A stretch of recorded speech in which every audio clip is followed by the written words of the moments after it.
Evangelho de João, capítulo de número 3, versículo de número 16. Porque Deus amou o mundo de tal maneira, que deu o seu Filho unigênito, para que todo aquele que nele crê não pereça, mas tenha a vida eterna.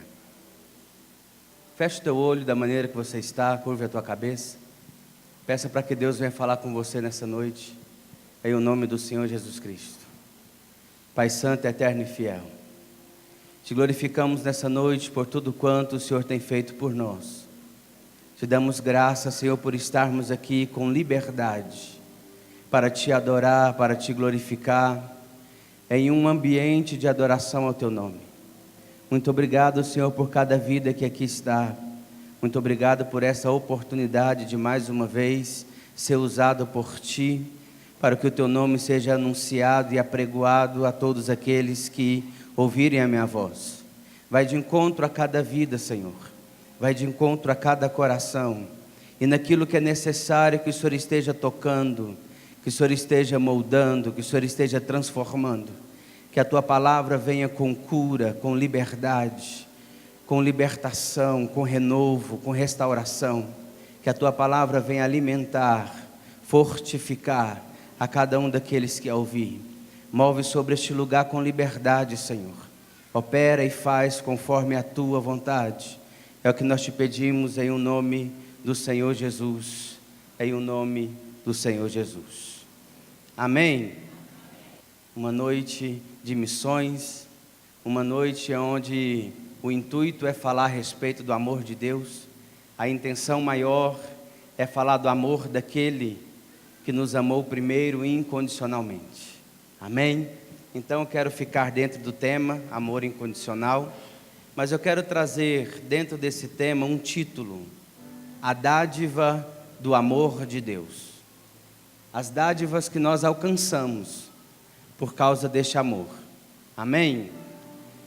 Livro de João, ele tem algumas peculiaridades. João, ele é conhecido como o apóstolo amado. João foi aquele que conseguiu ser mais íntimo de Jesus. O discípulo que colocava sua cabeça no peito de Jesus. Era mais próximo. E ele teve também uma intenção de escrever algumas coisas que não encontramos nos outros evangelhos. É interessante que somente 7 acontecimentos que está contido no livro de João, que também está contido nos outros evangelhos. A palavra de João Batista, a última ceia, a unção em Betânia, a paixão de Cristo, a ressurreição de Cristo, Jesus multiplicando os pães e os peixes para alimentar mais de 5.000 pessoas, e o fato em que Jesus anda sobre as águas. Esses 7 acontecimentos que João também escreve, também está nos outros evangelhos. Porém, todos os demais acontecimentos que João descreve, você não vai encontrar nos outros evangelhos. Ele teve uma participação em demonstrar Jesus como Filho de Deus. Ele teve uma participação mais peculiar, ele teve um olhar mais ótico, ele conseguiu trazer para nós, para que a gente pudesse entender que realmente Jesus Cristo era Deus, era Filho de Deus. E também na sua mensagem, ele traz para nós aquilo que Jesus Cristo, por muitas vezes, decreta, fala a respeito, porque Jesus, ele veio para mostrar um nome de Deus, a qual os homens não conheciam. Então, por muitas vezes, você vai encontrar no livro de João, Jesus Cristo dizendo a Deus como Pai. E também João vai descrever que nós podemos conseguir estar na posição de filho. É João que escreve que Deus, por adoção, nos torna filho, e os somos. E se somos filhos, somos também co-herdeiros com Cristo. Amém? Então, João, o discípulo amado, ele vai demonstrar também o amor de Deus. Era alguém que tinha uma sensibilidade, e ele escreve no seu livro, aqui no capítulo 3, versículo 16: porque Deus amou o mundo de tal maneira. Como entender amor? Essa é uma definição que muitos querem defini-la. A palavra amor, o sentimento amor. Filósofos, estudiosos, cada um com a sua forma, com a sua inteligência, conseguiram de alguma forma descrever particularidades desse sentimento, mas é algo que as palavras não conseguem, na sua totalidade, descrever o sentimento amor. Os gregos caracterizam o amor de 4 formas. De 4 maneiras eles vão caracterizar o amor. O amor ágape, aquele que nós conhecemos como o amor incondicional. O amor que é livre de intenção. O amor que não interessa se o objeto amado o satisfaz ou não.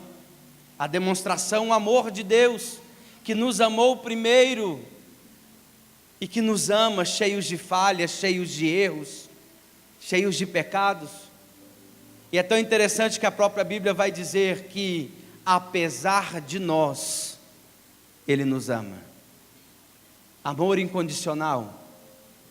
Filia, o amor virtuoso, desapaixonado, mas amor por necessidades, por coisas que nos causa alegria, como o amor pela vida, o amor pela natureza.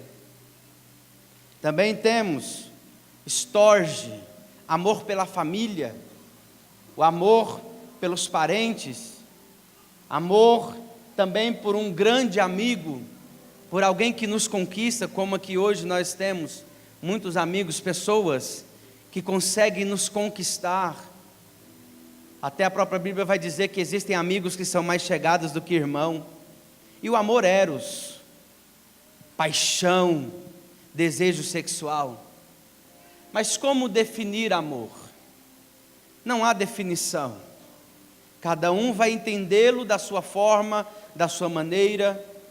Existem pessoas que têm facilidade para sentir, existem pessoas que têm dificuldades para sentir, por causa da sua história de vida. Alguns têm mais sensibilidade, outros têm mais dificuldade. Por quê? Porque não experimentaram, não foram amados. Tem pessoas que infelizmente, quando chegam, já chegam com alguns prejuízos, e no decorrer da sua vida, por muitos e muitos anos, não experimenta o que é o amor, não tem proteção, não tem carinho. Essas pessoas têm mais dificuldade de sentir o que é amar. Mas o interessante é que existe alguém que nos ama incondicionalmente, e Ele é fiel, e Ele está aqui hoje para demonstrar o seu amor pela tua vida, em o nome de Jesus. O amor de Deus nos constrange.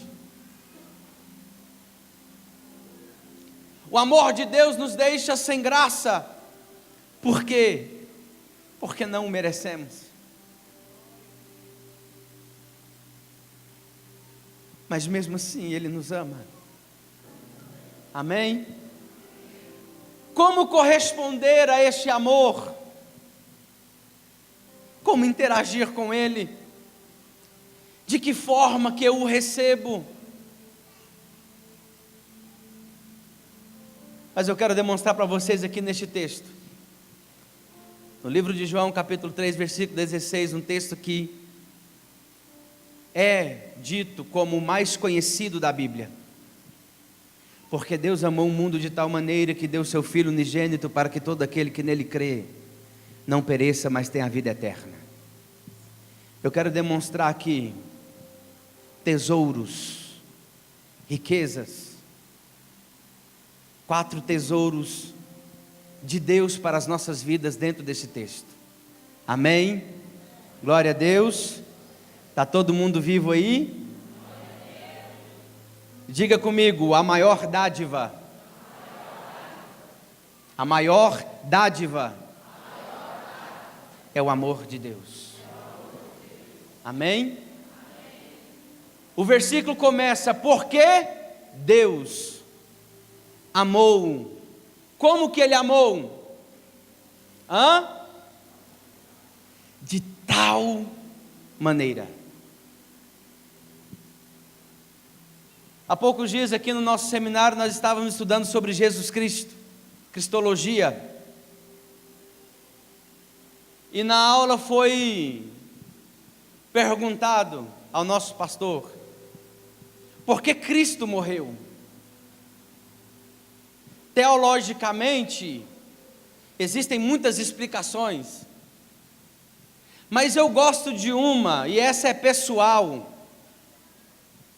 Eu nunca vi ninguém pregando o que eu vou falar agora. Porque Cristo morreu, porque Cristo foi à cruz, por causa de um amor de tal maneira. Por que de tal maneira? É porque não há compreensão, não há narrativa, não tem como medir, não tem como mensurar o amor de Deus. Por isso que João ele vai citar esse termo, tal maneira. Não há compreensão por o amor de Deus. E a demonstração dessa grande dádiva, o amor, é que Ele vai trazer junto consigo o maior presente. Então diga comigo, o maior presente. O seu Filho unigênito. Deus nos amou de tal forma, Ele sendo Deus poderia se doar por nós, mas como Ele vai ser apresentado por Jesus Cristo como Pai, e aqui nesse texto vai dizer que Ele como Pai doa o seu próprio Filho, é que Ele vai complicar para o nosso entendimento a demonstração desse amor. Por quê? Ele como Pai, e assim como a grande maioria dos pais terrenos, daria a sua vida por um filho.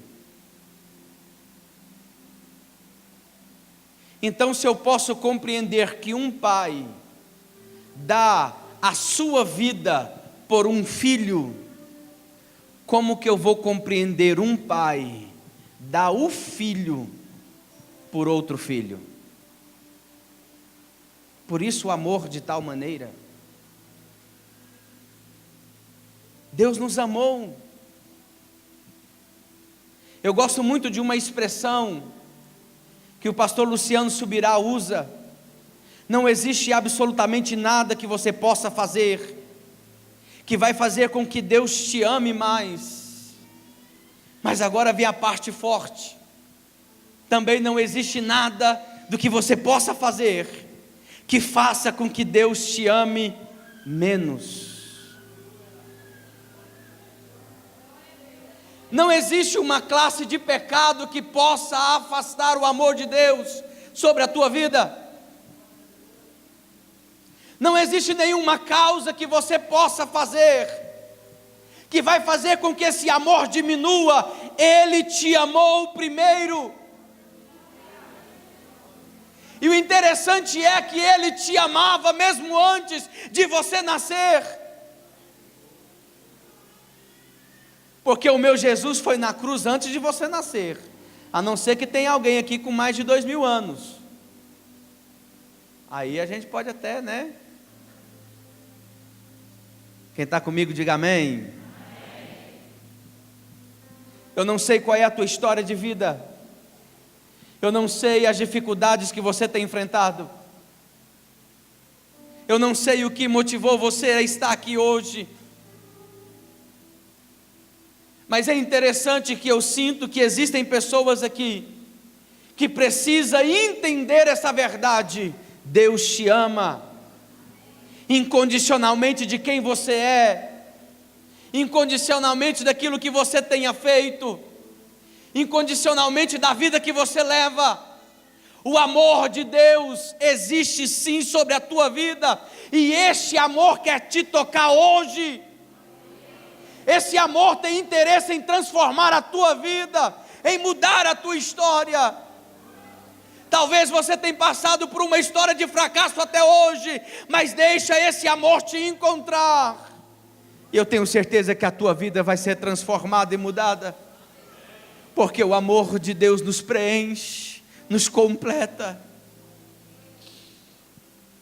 1 João capítulo 4, versículo 10, nisso consiste o amor, não que nós tenhamos amado a Deus, mas que Ele nos enviou seu Filho como propiciação pelos nossos pecados. Nisso está o amor.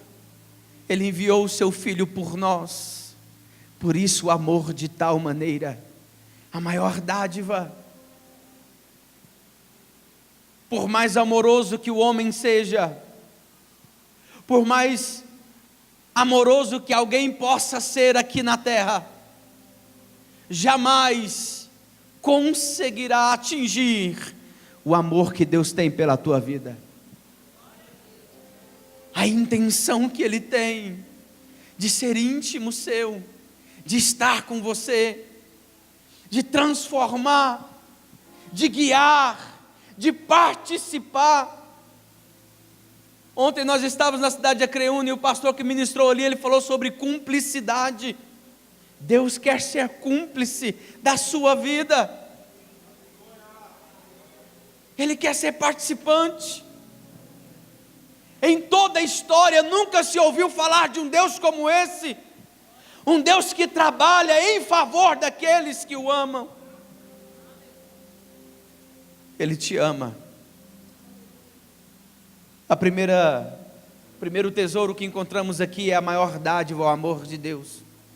O segundo tesouro que encontramos aqui é o maior presente, o seu Filho. No livro de Salmos está escrito: se alguém tentar salvar o seu irmão, em todas as suas tentativas falharia, porque jamais um homem conseguiria salvar outro homem. E havia sobre nós uma sentença, havia sobre nós um peso, a maldição de morte por causa do pecado. Nascemos pecadores, nascemos com a intenção carnal de pecar.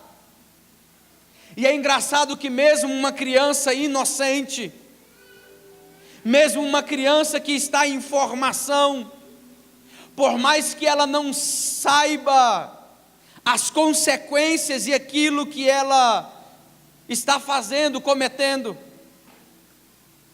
mas você consegue ver uma criança mordendo a outra, uma criança azunhando a outra. Por quê? Porque está em nós a condição de pecador, e essa condição havia uma sentença de morte. Mas por causa do amor de Deus, que enviou o seu Filho na cruz do Calvário, por causa do sacrifício vicário de Cristo ali naquele lugar, naquele madeiro cruel, a sentença que tinha o meu e o seu nome foi rasgada.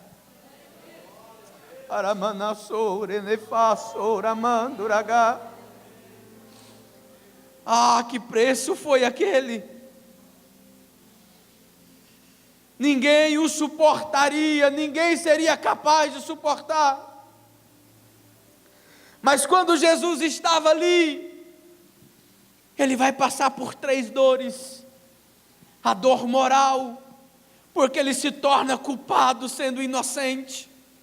Ele se torna pecador no nosso lugar.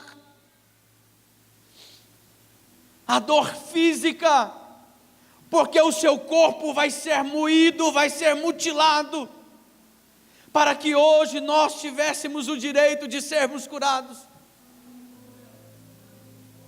E a dor espiritual, Porque quando todo o pecado da humanidade estava sobre ele,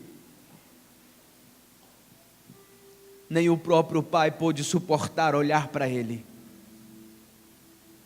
Jesus se torna pecador no nosso lugar, e Jesus vai morrer no nosso lugar. Então, se Ele nos substitui no pecado, se Ele nos substitui na morte, é porque hoje Ele pode nos colocar na condição de santificados pelo sangue de Cristo e herdeiros de uma vida eterna e vivificados com Ele por causa da sua ressurreição.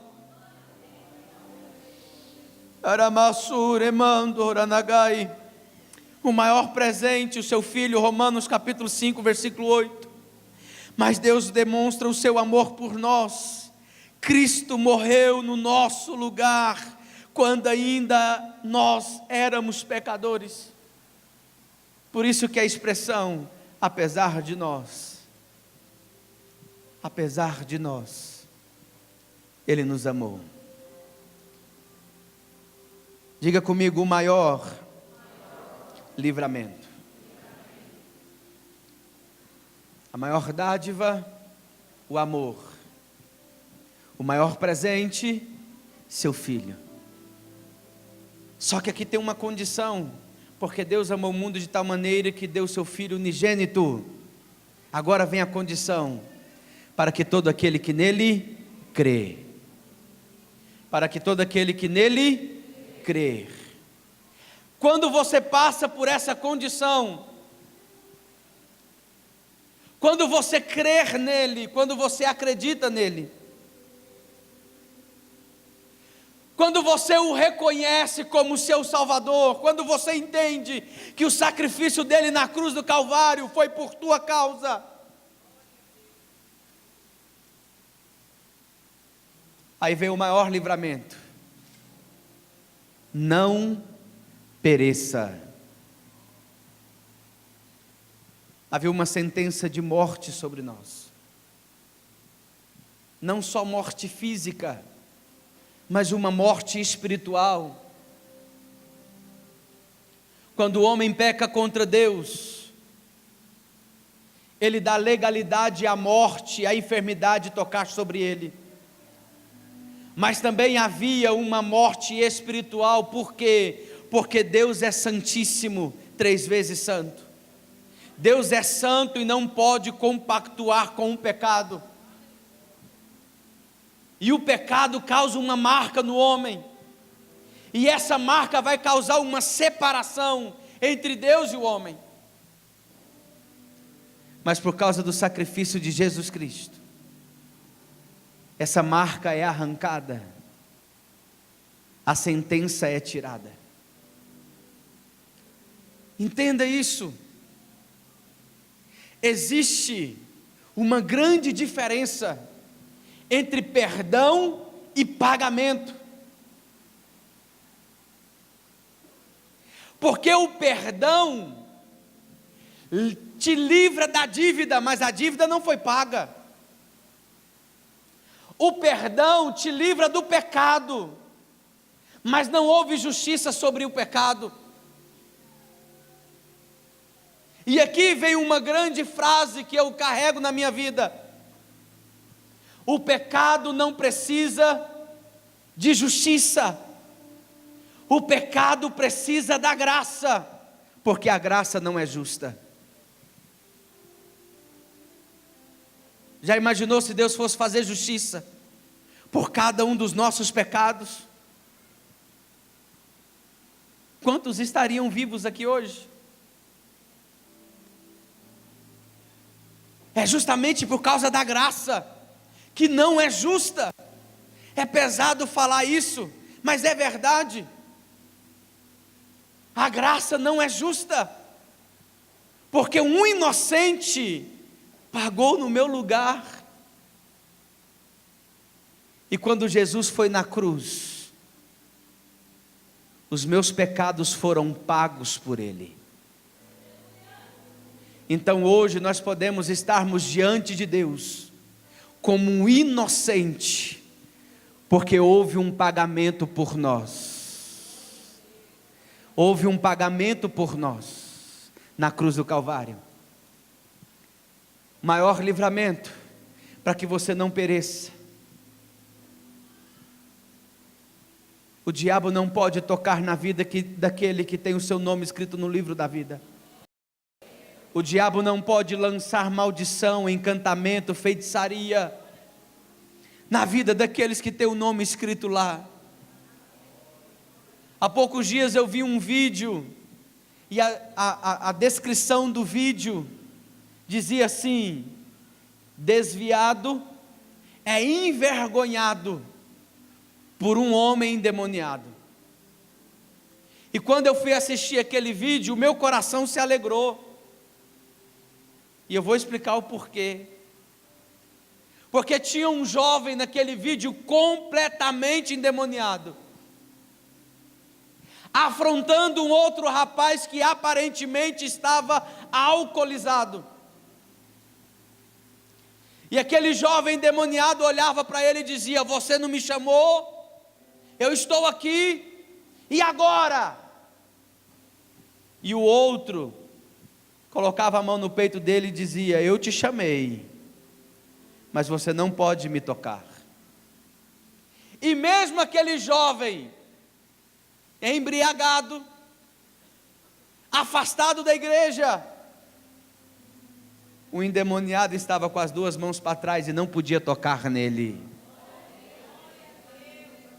Aquele que tem o nome escrito no livro da vida, não há poder no inferno para tocar sobre a vida dele. Você não vai perecer, você não será envergonhado, você não será humilhado, você não será ultrajado, porque há um Deus contigo, há um Deus que batalha ao seu favor, há um Deus que te deu liberdade para que você estivesse aqui hoje e poder levantar a tua mão e glorificar e exaltar o nome dele com liberdade. O diabo não vai destruir a tua casa, o diabo não vai destruir a tua família, o diabo não vai destruir os teus filhos, porque há um Deus que te ama.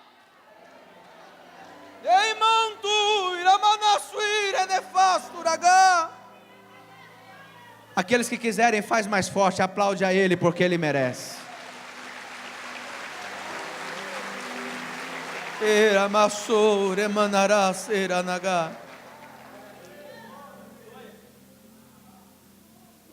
Profeta Isaías capítulo 53, versículo 4. Certamente ele levou sobre si as nossas enfermidades, e as nossas dores levou sobre si, e nós o reputamos por aflito, ferido de Deus e oprimido. Mas ele foi ferido pelas nossas transgressões e moído pelas nossas iniquidades. O castigo que nos traz a paz estava sobre ele, e pelas suas pisaduras fomos sarados. Diga comigo: maior dádiva, o amor de Deus. Maior presente, seu Filho. Maior livramento, para que não pereça. Maior recompensa, a vida eterna.